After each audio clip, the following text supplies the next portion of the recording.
সীমান্তে বিএসএফের দাদাগিরি আর মেনে নিচ্ছে না বাংলাদেশিরা। একের পর এক জবাব দিচ্ছে বিভিন্ন সীমান্তে। কিছুদিন আগেই বিজিবি সদস্যদের পায়ে ধরে মাফ চেয়ে ভারতে ফিরেছেন কয়েকজন বিএসএফ সদস্য। এবার ঘটল ভিন্ন ঘটনা। বাংলাদেশি ধরে নিয়ে যাওয়ার ঘটনার প্রতিবাদে উল্টো ভারতীয় নাগরিকদের ধরে এনেছেন বাংলাদেশিরা। এমন ঘটনা ঘটেছে দিনাজপুরের বিরল উপজেলার ধর্মজৈন সীমান্তে। यहाँ पे जी इंडिया की दादागिरी है कि वो ख़त्म होने का नाम नहीं ले रही। मासूम शहरियों पे हमले करना इंडिया की बीएसएफ की पुरानी रवायत है और वो बांग्लादेश और इंडिया के बॉर्डर पे इस तरह की चीज़ें करते नज़र आते हैं कि जो कोई भी मासूम शहरी होता है उन पे अटैक करते हैं। यहाँ पे एक दफ़ा फिर यहाँ पे इंडिया की जो सूरत हाल बनी हुई है कि वो बुखलाया हुआ है इंडिया, और बीएसएफ को समझ नहीं आ रही कि हम क्या करें। हम तो वो थे कि जिस पे दिल करता था उस पर फायरिंग कर देते थे, और अब वो इतने बुखला गए हैं कि उनको समझ नहीं आ रही कि अपनी पावर का मुजाहरा कैसे करें, बांग्लादेश को कैसे दिखाएंगे हम कितने पावरफुल हैं।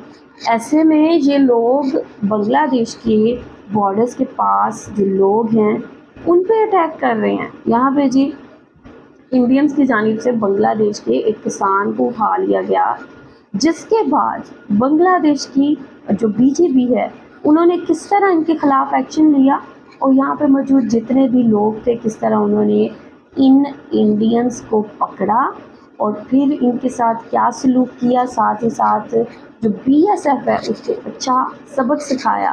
अभी मैं आप लोग के साथ रिपोर्ट शेयर करूँगी, बहुत इंटरेस्टिंग रिपोर्ट है। पहले हम रिपोर्ट देख लेते हैं, फिर हम इस पर मज़ीद चर्चा करते हैं।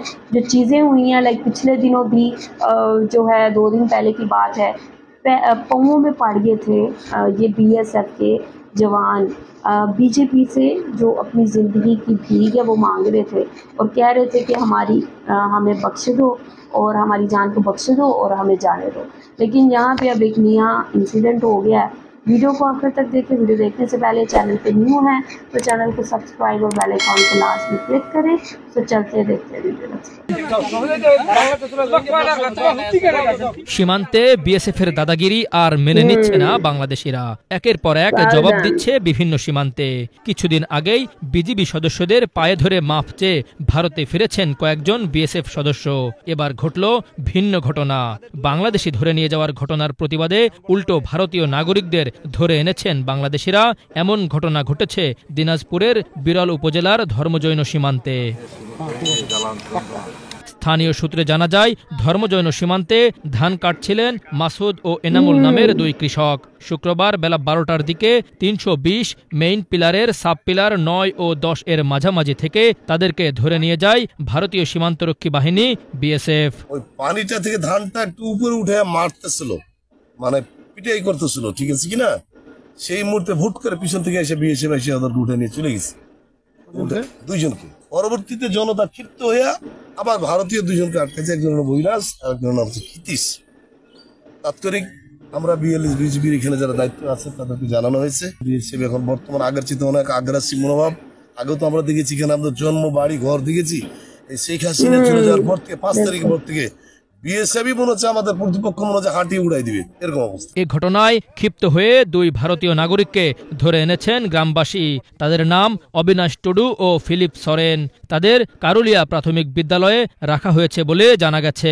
আমাদের এখানে হুট করে বিএসএফ ঢুকে যায় আমাদের গ্রামে, প্রায় আবাদ করতে যায়, ক্ষেতের মধ্যে আমাদেরকে ধরে নিয়ে যায়। বিএসএফ এসে আমাদের ছেলেগুলোকে 2জনকে ধরছে, বাকি গেলা পালা গেছে। আমরা খুব আতঙ্কে আছি এখন। আমরা ওই আমাদের লোকজনকে যেমন 2টা ধরেছে ওদেরকে আমরা 2টা ধরে রাখছি।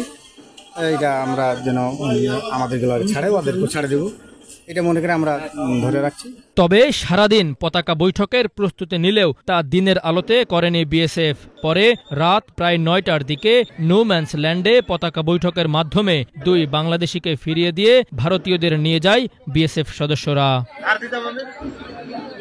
এর আগে ঝিনাইদহ সীমান্তে গুলি ছোড়ে বিএসএফ সদস্যরা। ওই গুলিতে এক বাংলাদেশি যুবক গুরুতর আহত হন। এছাড়া বিভিন্ন সীমান্তে বাংলাদেশি নাগরিকদের উপর গুলি অব্যাহত রেখেছে বিএসএফ। পান থেকে চুন খসলেই বাংলাদেশিদের দিকে তাক করে বন্দুকের ট্রিগার চেপে দেন ভারতীয় সীমান্তরক্ষী বাহিনীর সদস্যরা। ভারতের সঙ্গে চীন ও পাকিস্তানের বৃহৎ সীমান্ত রয়েছে। ওইসব সীমান্তে ভারতীয় বাহিনী নিস্তেজ হয়ে থাকলেও বাংলাদেশ সীমান্তে চোখ রাঙায় বারবার। 5 আগস্ট শেখ হাসিনা রেজিমের পতনের পর বাংলাদেশিরা এর প্রতিবাদ ও প্রতিরোধ গড়ে তোলার চেষ্টা করেছেন। আওয়ামী লীগ সরকার পতনের পর থেকে ভারতীয় বিএসএফ নানাভাবে বিভিন্ন সীমান্তে দাদাগিরি দেখানোর চেষ্টা করেছে। কখনো আন্তর্জাতিক আইন লঙ্ঘন করে সীমান্তে বেড়া দেওয়া, কখনো নদী দখল করা, কখনো অবৈধভাবে বাঁধ নির্মাণের চেষ্টা। তবে সব ক্ষেত্রেই সাধারণ বাংলাদেশি ও বিজিবি সদস্যদের অনন্য সাহসিকতায় ফিরে যেতে বাধ্য হয়েছে বিএসএফ। আখতারুজ্জামান, বাংলা ভিশন, ঢাকা।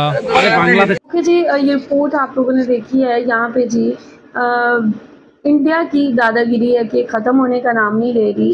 यहाँ पे जैसे ही उस किसान को वहाँ से उठाया गया, वहाँ पे मौजूद बीजेपी और जो लोग हैं वहाँ के इर्द गिर्द के रहने वाले लोग हैं, उन सब ने मिल के उन पे अटैक किया और यहाँ पे इन इंडियंस को पकड़ लिया बांग्लादेशियों ने। ये इंडियंस किस तरह बांग्लादेशियों को हरेस कर रहे हैं और कॉन्टीन्यूसली बांग्लादेश को ये दिखाने की कोशिश कर रहे हैं कि हम आपसे ज़्यादा ताकतवर हैं। लेकिन यहाँ पे ये चीज़ इंडिया को समझ लेनी चाहिए कि ये बांग्लादेश जो है ये अब शेख हसीना वाला बांग्लादेश नहीं है, ये मोहम्मद यूनुस वाला बांग्लादेश है। और अगर आप इस बांग्लादेश पे किसी भी किस्म की चढ़ाई करने की कोशिश करेंगे तो उसका मुंह तोड़ जवाब आपको दिया जाएगा और आप किसी गलतफहमी का शिकार नहीं रहिएगा कि बांग्लादेश का मोच रहेगा, आप जो मर्ज़ी करते रहें यहाँ पे और बांग्लादेश आपको उसका जवाब नहीं देगा। तो ऐसा बिल्कुल नहीं है, बल्कि बांग्लादेश आपको बढ़ चढ़ के जवाब देगा कि आपको अच्छा सबक भी सिखाया जाएगा। जैसे पिछले दिनों जो बीजेपी है उन्होंने बीएसएफ को काफ़ी अच्छा सबक सिखाया, जिसके बाद जो है बीएसएफ के एहलकार बांग्लादेशियों के जो जूते हैं वो पकड़ने पे मजबूर हो गए, उनके पाँवों में गिर गए कि हमें माफ़ कर दो और हमें जाने दो। तो यहाँ पे कहते हैं कि सदा वक्त एक जैसा नहीं रहता। तो अब जो है बांग्लादेश का वक्त जो है वो शुरू हुआ चाहता है और इंडिया का बुरा वक्त शुरू हो गया है।